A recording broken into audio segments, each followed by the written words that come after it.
Bueno, vamos a hacer una pequeña reseña sobre el ingeniero Manuel Mayorga.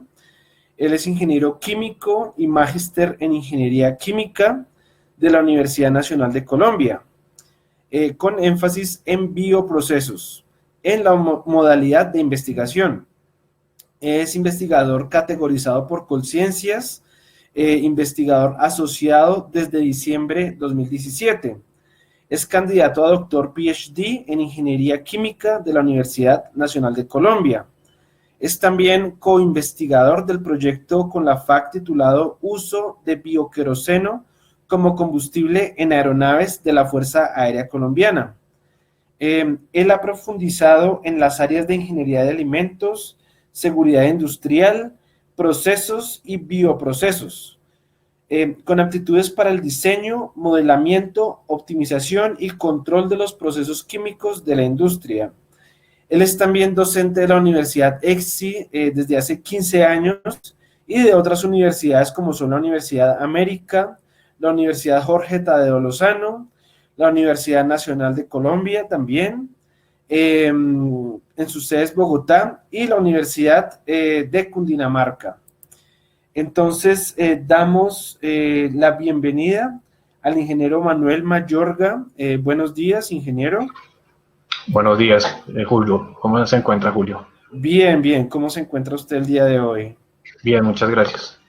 Bueno, entonces le damos la bienvenida para su Bueno, charla. Entonces, le doy con gusto la palabra. sí, señor. Bueno, entonces, buen día a toda la audiencia, los participantes de este evento. Espero poder dejar algunas inquietudes al respecto de la presentación. Entonces voy a compartir la pantalla.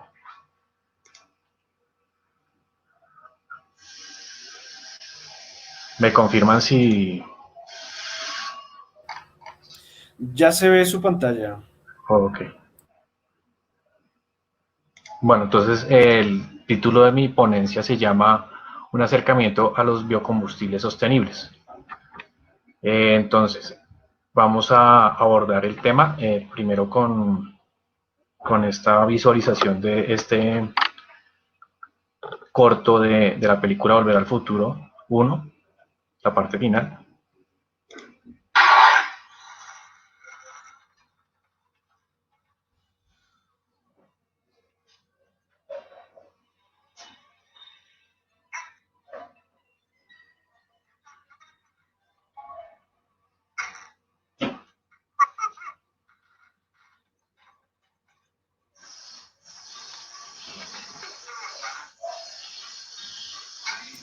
Perdón, ingeniero, no se está escuchando el video. Tal vez hay que subir, darle todo el volumen al computador para que de pronto se pueda escuchar.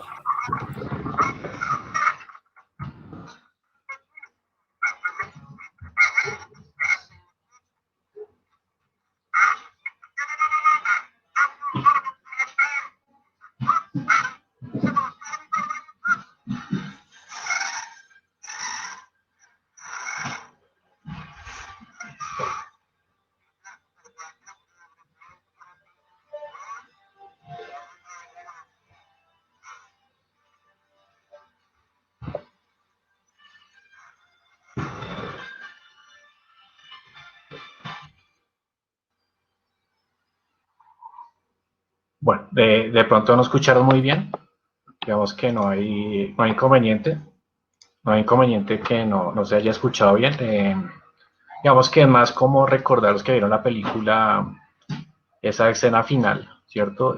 Con las imágenes de cómo en el año 1984, digamos, ya había una perspectiva de cómo emplear los residuos como combustibles, ¿sí? Digamos que durante la película se hablaba del combustible nuclear por fisión nuclear para impulsar el auto pues, que llevará al futuro a las personas, ¿cierto?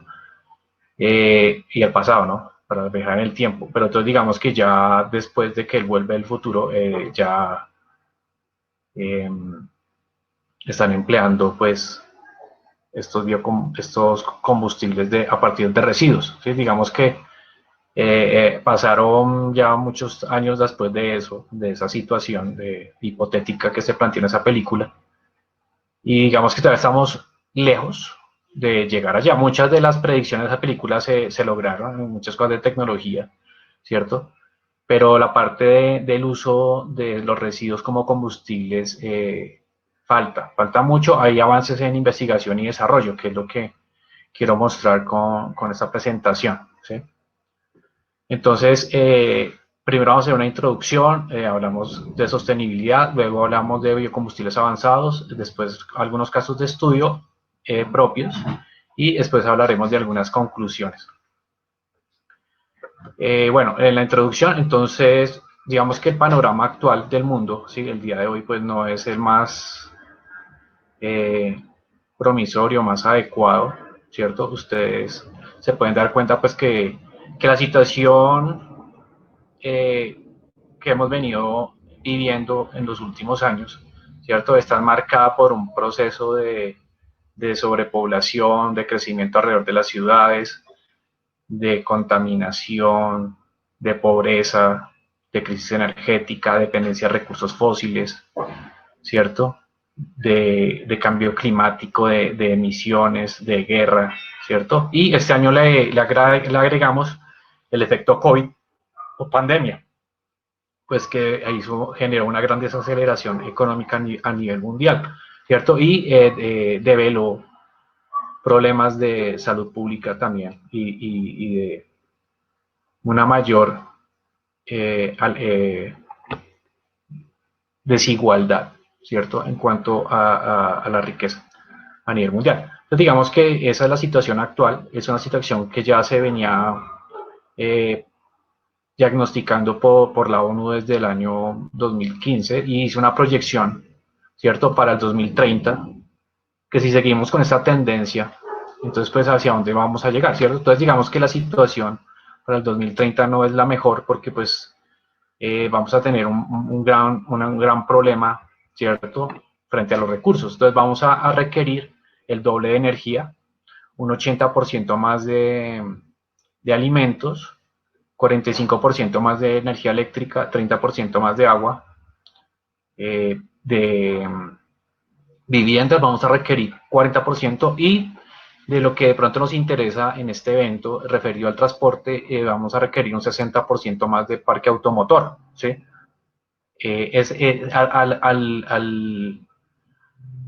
Al hacer eso vamos a incrementar al 2030, ¿cierto? Un 40% de las emisiones de gases de efecto invernadero. Entonces, digamos que la situación como está pintándose, pues no es la más promisoria, ¿cierto? Es una situación complicada y ya estamos a 10 años de que eso se desarrolle. Si de pronto este año hubo un respiro, ¿cierto? En cuestiones ambientales por el mismo desaceleración económica que hubo por los confinamientos, entonces digamos que se dio un breve respiro, pero eso muestra, esa situación demostró el impacto que nosotros generamos, o sea, unos cuantos meses con desaceleración y podemos ver que en muchos sitios el mar tomó un mejor color, por ejemplo,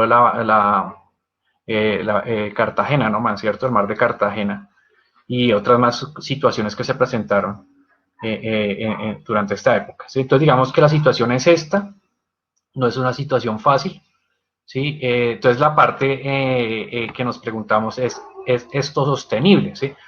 Entonces, la parte de sostenibilidad, la palabra como tal, es una palabra que se acuña desde el año 1987, desde la ONU, y es una cosa que a veces no se entiende bien, a veces está la confusión y se cree que sostenible es igual a decir renovable, ¿sí? Entonces, digamos que la idea principal de esta charla, ¿cierto?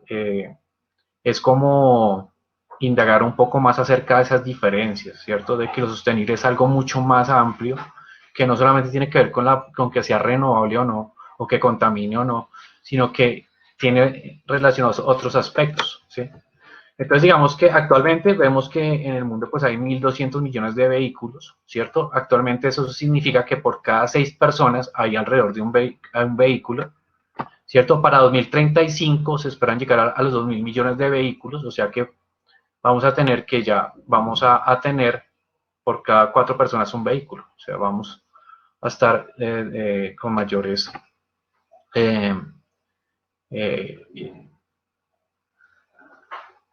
equipos de estos, ¿no?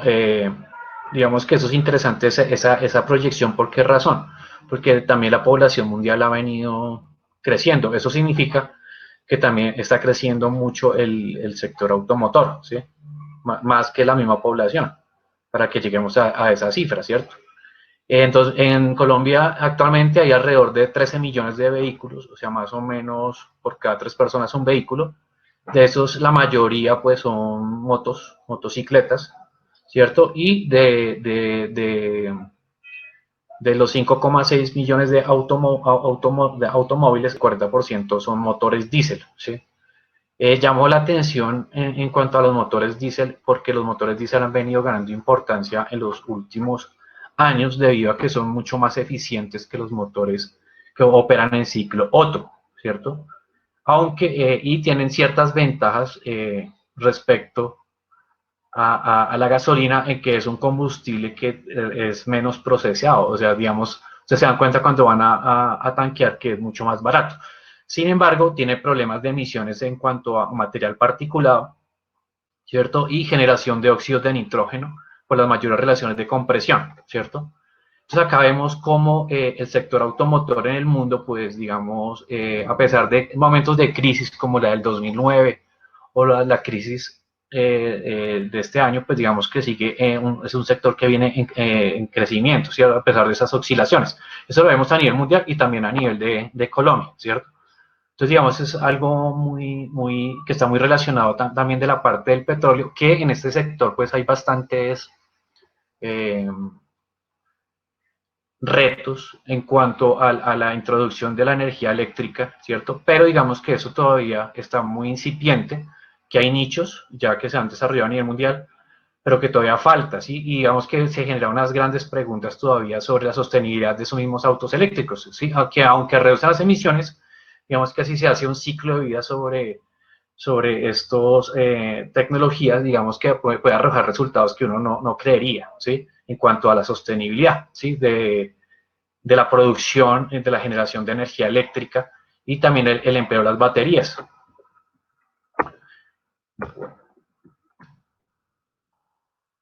Entonces, la contribución de los carburantes al cambio climático pues, es bastante importante, ¿cierto? Entonces, tenemos pues, que en la combustión, ¿cierto? Se generan no solamente el famoso dióxido de carbono, que es como el gas que genera, que está aumentando más en la atmósfera como efecto invernadero, no es el que sea el que tenga mayor poder, ¿cierto? Invernadero, que en este caso sería el metano y otros clorohidrocarbonados, ¿cierto?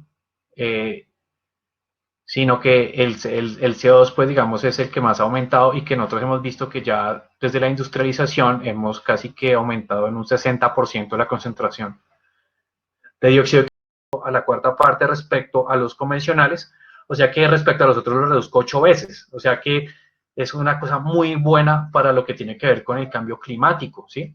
Y no solamente están el biodiesel no por hidrotratamiento, sino que están otros, como el de biomass to liquid, carbon to liquid, gas to liquid, ¿cierto? Que son los de los Fischer-Tropsch, ¿sí? Que son muy interesantes también. Entonces, ¿a qué voy? De que de pronto eso está todavía no está industrializado, no es muy comercial, pero digamos que si seguimos por la línea de emplear carburantes para el transporte automotriz, ¿sí? Y también aéreo y marítimo,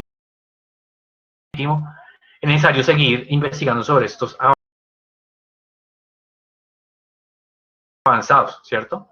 Aquí, eso es lo que él decía, como el biodiesel renovable a nivel mundial ha venido incrementándose en forma muy importante en los últimos años, ¿cierto? Entonces ya esto fue en 4 años, esto se cuadruplicó, ¿cierto? La producción y cada vez hay más plantas a nivel mundial, sobre todo en la parte de Europa. Este proceso, pues ustedes se dan cuenta, hay muchos procesos de producción de biodiesel, ¿cierto? Digamos que estos son los que están ahorita en investigación y desarrollo, pero digamos que entre más barata sea la materia prima, ¿cierto? Se hace más costosa la planta de producción y la inversión, ¿sí? O sea, observen acá, ¿sí? Por ejemplo, aquí la materia prima cualquiera, ¿sí? pero entonces ya se hace negativa la inversión en la planta de producción. Digamos que frente al biodiesel, el más promisorio es este, porque es como más balanceado en esto, o sea, puede usar ya otras materias primas. La inversión en materia de producción es difícil, pero no tan difícil como hacer un Fischer-Tropsch, porque son más catalizadores, y la calidad del producto pues es muy buena, porque es un biodiesel casi igual que el mismo ACPM, ¿sí? No genera esos problemas en el parque automotor, ¿sí? Entonces creo que ya me pasé. Sí. Bueno, entonces digamos que, bueno, frente a esta parte ahí, lo otro que les quería comentar son lo que tiene que ver con este proceso, con este proyecto, ¿cierto? De que estamos desarrollando aquí, ¿cierto? Aquí, ¿qué es lo fundamental que estamos desarrollando nosotros? Es que en el sector aeronáutico estamos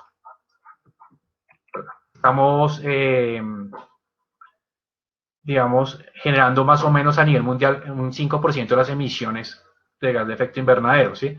Pero el sector aeronáutico no se ha hecho partícipe de las medidas en cuanto al uso de los biocombustibles.